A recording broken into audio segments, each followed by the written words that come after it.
नमस्कार, मैं हूं आपके साथ रेशु त्यागी।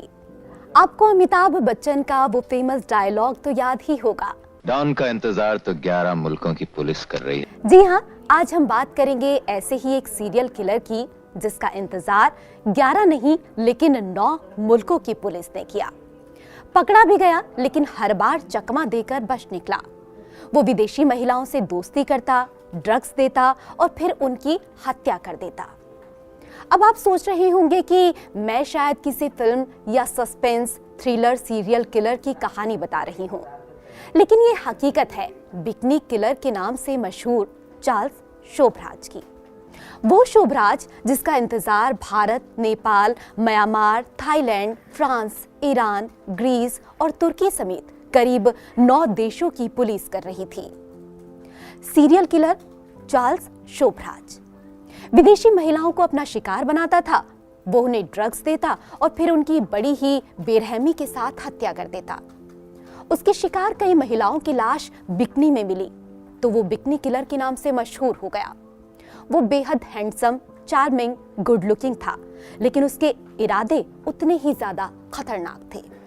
शोभराज ये नाम एक बार फिर से अखबारों की सुर्खियों में छाया हुआ है और सोशल मीडिया में ट्रेंड कर रहा है।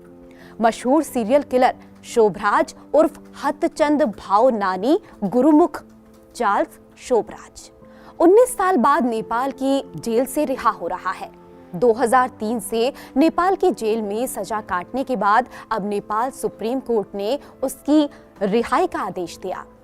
बिकनी किलर के नाम से मशहूर शोभराज 70 के दशक में कई देशों के लिए सिरदर्द बन गया था। आइए जानते हैं क्या है इसकी क्रिमिनल हिस्ट्री और क्यों नेपाल की कोर्ट ने आखिर इतने खतरनाक कातिल को छोड़ दिया। शोभराज 1944 में वियतनाम के साइगोन में पैदा हुआ। उस वक्त इस शहर पर जापानियों का कब्जा था। शोभराज की मां ने वियतनाम में तैनात एक फ्रांसीसी फौजी से शादी की और पेरिस चली गई। फ्रांसीसी फौजी ने चार्ल्स को अपना लिया, जिससे उसे फ्रांस की नागरिकता हासिल हो गई, लेकिन वो बहुत कम उम्र का था। तभी उसके माता पिता का तलाक हो गया और वो अकेला हो गया और यहीं से शुरू हुई उसकी सीरियल किलर बनने की कहानी।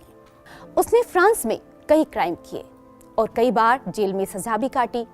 शोभराज 18 साल की उम्र में पहली बार जेल गया था। 1971 यानी 1971 में चार्ल्स शोभराज ग्रीस की रोड्स पुलिस स्टेशन की छत से कूदकर भाग निकला था। वहां से भागकर वो सीधा हिंदुस्तान आ गया। 1970 के दशक में वो एशिया पहुंचा और वहां दक्षिण पूर्व एशिया के लगभग हर देश में जाकर विदेशी पर्यटकों को अपना शिकार बनाने लगा और उन्हें मौत के घाट उतारने लगा। मरने वालों में ज्यादातर यूरोप और अमेरिका के साथ भारत, नेपाल और थाईलैंड की लड़कियां ही थीं। लेकिन इस शातिर बिकनी किलर ने असल में कितने लोगों की हत्याएं की हैं, इसका राज अभी भी उसके दिल में ही कैद है। शोभराज भारत के साथ दक्षिण एशियाई देशों में बिकनी किलर के नाम से मशहूर हो गया था। 1972 में वो अफगानिस्तान में काबुल की जेल में बंद रहा, लेकिन वहां उसने जेल के पहरेदार को नशीला पदार्थ खिलाकर बेहोश कर दिया और वहां से भी भाग निकला। उसने 1972 से 1976 के बीच करीब 24 हिप्पियों को मौत के घाट उतार दिया। वो जब विदेशी पर्यटक महिलाओं को अपना शिकार बनाता तो इन सब महिलाओं की लाश बिकनी में ही होती, इसीलिए वो बिकनी किलर के नाम से फेमस हो गया था। 1975 में एक बार फिर चार्ल्स शोभराज को ग्रीस में पुलिस ने पकड़ लिया और वहां की सबसे सुरक्षित माने जाने वाली एजिना टापू की जेल में उसको बंद कर दिया था। यह जेल उस समय शायद सबसे सुरक्षित थी क्योंकि उसके चारों तरफ दूर दूर तक समंदर था।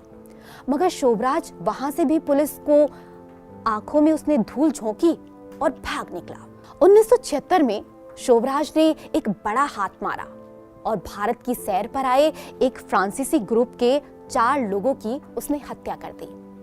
इसके साथ ही शोभराज ने एक इजरायली सैलानी की भी हत्या कर दी, जिसकी वजह से उसे पकड़ लिया गया और पहले 7 साल और फिर 5 साल की सजा देकर तिहाड़ जेल भेज दिया गया। 1986 में तिहाड़ जेल से फरार होने के बाद दोबारा पकड़े जाने पर शोभराज अगले 11 साल तक तिहाड़ में रहा और 1997 में वो अपनी सजा पूरी करने के बाद बाहर निकला।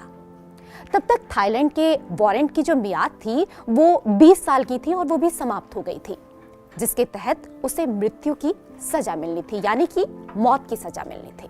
1997 में भारत की जेल से रिहा होने के बाद शोभराज पेरिस चला गया। पेरिस में शोभराज को किसी हीरो जैसा दर्जा मिला।